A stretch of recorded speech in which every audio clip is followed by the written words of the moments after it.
राधे राधे महाराज जी, आपके चरणों में कोटि कोटि प्रणाम। भगवान, आज से 1 वर्ष पूर्व जब यहाँ आया था तो आपने अपने अंदर के हैलोजन को प्रकाशित करने की बात कही थी। उसी में प्रयासरत हूँ, परंतु देहाभिमान नहीं गलित हो रहा महाराज जी, और मतलब काम वासना की वृत्तियां असहनीय हो रही हैं महाराज जी।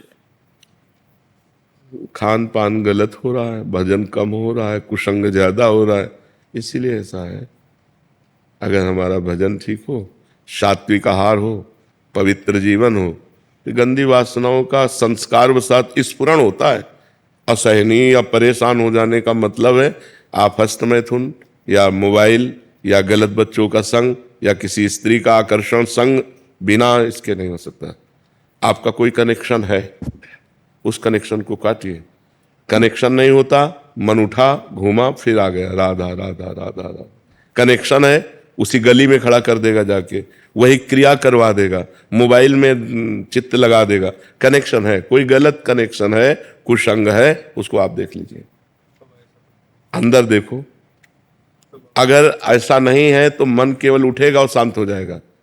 मन माना पुरुष संस्कारवश काम की वेदना जागृत होती, लेकिन स्फुरण होती और शांत हो जाती। और जब उसको कनेक्शन मिल जाता है, कुछ भी कनेक्शन, कोई भी गंदा चिंतन, चिंतन भी तो कनेक्शन है।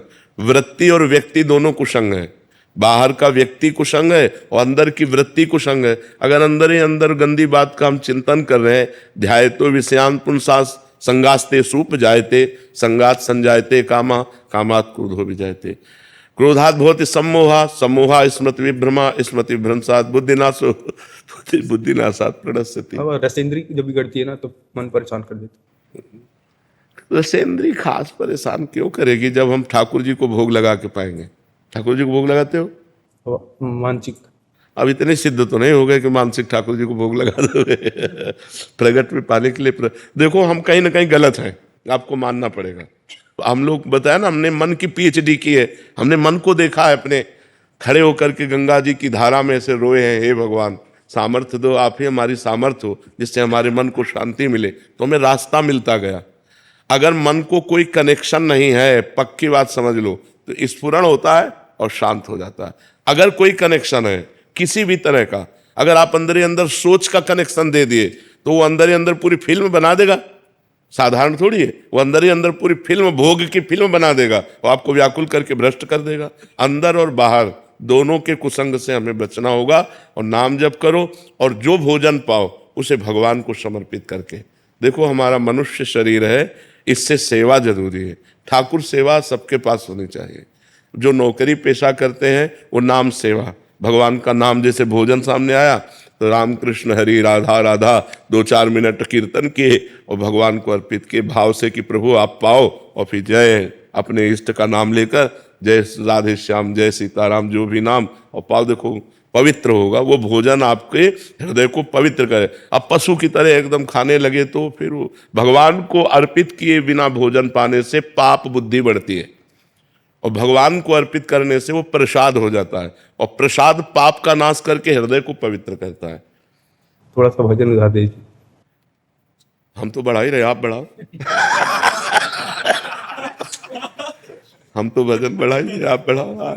आए आप और बढ़ाइए। देखो, हम जैसे एक गरीब आदमी को धन प्राप्ति का उपाय पता चल जाए तो ओवर टाइम भी काम करता है कि यार 12 घंटे में इतने रुपए मिलते हैं, 8 घंटे में इतने मिलते हैं, 18 में इतने वो कोशिश करेगा थक जाऊं पर 18 घंटे करूं। ऐसे हमको एक उपाय मिल गया माया से जीतने का और परम सुखी होने का, परम आनंदमय होने का। जो चाहोगे वो प्राप्त हो जाएगा। नाम, बस बेईमानी मत करो, नाम जपना शुरू करो। समय, बेईमानी का मतलब समय को नष्ट करना। अरे यार मन नहीं लग रहा, अरे मन, जैसे वो गरीब आदमी मन लगे न लगे, शरीर दर्द कर रहा है और 12 घंटे काम करता है, 18 घंटे काम। हम कह रहे बैठ जाओ तुम नाम जप करने में, सब कुछ प्राप्त हो जाएगा। बैठ जाओ तो वो मन काबू में कैसे रहा? नाम जप करके तो देखो। माया माँ है, जब उसके भोक्ता बनोगे तो परेशान हो जाओगे, और माया को माँ मानोगे ना तो तुम्हारा दुलार करेगी। देखो ये माया, ये माया, ये माया, ये सब माया ही है।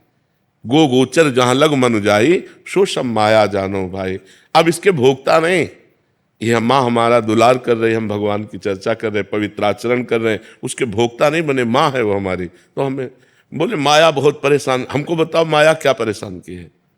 उद्दंडता करते हो तुम और दोष देते हो माया का, गलत आचरण करते हो तुम, दोष देते हो माया का। अगर किसी ने आपको अंदर से संबोधन ना किया हो कि ये गलत है, तो ये कि मुझे पता नहीं था।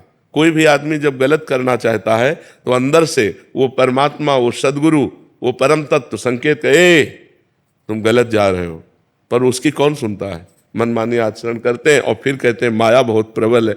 माया प्रबल नहीं है, तुम्हारे अंदर की जो वासना है उसको रोकने की तुम्हें विवेक नहीं प्राप्त है, तुम्हें बल नहीं प्राप्त है, तो माया प्रबल है।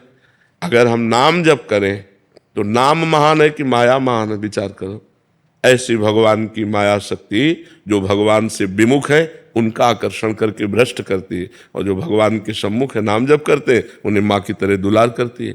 तो आप भगवान के सम्मुख हो जाओ, नाम जप करो, पवित्र भोजन करो, पवित्र आचरण करो। अभी देखो आपका हृदय प्रसन्न हो जाएगा, आनंदित हो जाएगा। अब गंदे आचरण करो, गंदा भोजन करो, गंदे लोगों के पास बैठो, गंदा चिंतन करो, तो फिर माया ही माया है, फिर क्या कहना है। इसलिए हम लोग माया को दोष न दें, हम लोग अपने आचरणों को जो बिगड़ने की जहां से मूल बात है वासना, उसको रोकने की कोशिश करें। देखो अपनी जवान बहन से गले लगते हैं, क्या काम आ जाता है क्या? अपनी जवान बेटी अपने गले लगती, मान लो हॉस्टल में रह रही, महीना 2 महीना बाद आए पापा कह के गले लगते, तो आंसू आ जाते हैं। बेटा बेटा, एक भाव पवित्र बेटी या बहन का हमको काम भाव का स्फुरण नहीं होने देता अपनी बहन में और अपनी बेटी में, और हम दूसरे की बहन बेटियों पर गंदी नजर डालते हैं, हमारा भाव बिगड़ गया। भाव बिगड़, वो भी तो माया है, पर वहां भाव नहीं बिगड़ा। और अगर हम भगवत भाव कर लें, जैसे इन्होंने कहा कि हमारी सब श्री जी स्वरूपा बच्चियां हैं, बहुत अच्छा लगा, क्योंकि ऐसा ही होना चाहिए। अध्यापक गुरु को यही चाहिए कि अपने बच्चे और बच्चियों को भगवत स्वरूप देखे, उनके साथ कभी गलत भावना न रखे, ऐसा ही भाव। तो अगर हम अपने इसी बहन भाव को या बेटी भाव को या जननी भाव को पूरे संसार में फैला दें तो हम निष्काम हो जाएंगे। एक अपनी पत्नी के सिवा चराचर जगत में जितनी माताएं बहनें हैं वो सब हमारी सगी माताएं बहनें हैं, हम गंदी दृष्टि न रखें, अभी आनंद आने लगेगा। हम लोग मनमानी आचरण करते हो, दोष भगवान को या माया को दे देते हैं, तो ऐसी माया रची ही क्यों? नहीं, जो माया रची है वो क्षितिजल पावक गगन समीरा। अब बताओ, पानी न रचते तो तुम कैसे पीते? भोजन न रचते तो कैसे? आंख न रचते तो कैसे? माँ न होती तो हम पैदा ही न होते। अगर हमारी बहन न होती तो किसी की माँ न बनती, अगर बेटी न होती तो किसी की बहू न बनती। सब कुछ जरूरी है ना, तो हमें ठीक होना जरूरी है। हम भगवान को न कोसे, तो हमें चाहिए कि हमें सुधार करना है अपना, भगवान और माया को नहीं कोसना। अपना सुधार कर लो, माया नाम की कोई चीज नहीं। हम क्या माँ का भाव बढ़ा नहीं सकते? सब माताओं बहनों में माँ का भाव बढ़ा दे, अपनी पत्नी के सिवा छोड़कर सबको मात्र जननी समझानहि पर नारी, धन पराय बिस्ते बिस भारी, जिन्हें राम तुम प्राण प्यारे, तिनके मन शुभ सदन तुम्हारे। खूब नाम जप करो, गंदे नशा मत करो, गंदे आचरण मत करो, सुखी हो जाओगे। मन कहता है ये करो, तो बुद्धि है ना निर्णायक, उससे निर्णय करो, ये सही कह रहा है कि गलत। अगर गलत कह रहा है तो मत करो, नहीं फंस जाओगे। 5 मिनट के कार्य में आजीवन कारावास, उसको परिणाम भी तो दिखाना चाहिए।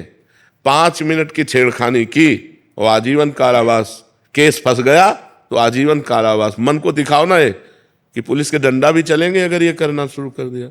ऐसा करोगे तो तुम जेल भी जा सकते हो। उसको अगर दूर का परिणाम दिखाओ तो डर जाएगा फिर गलत आचरण से। मतलब अगर धार्मिक ना कर सको, मान लो मन धार्मिक भय नहीं मान रहा, तो व्यवहारिक भय लाओ उसे। मन को डरवाओ, जब वो गलत सोचे उसी समय डरवाओ, और अगर डरवाओगे तो बच जाओगे, नहीं तो फिर जीवन भर डरते रहोगे, ऐसी समस्या आ जाएगी। बहुत फंसाने वाला मन है।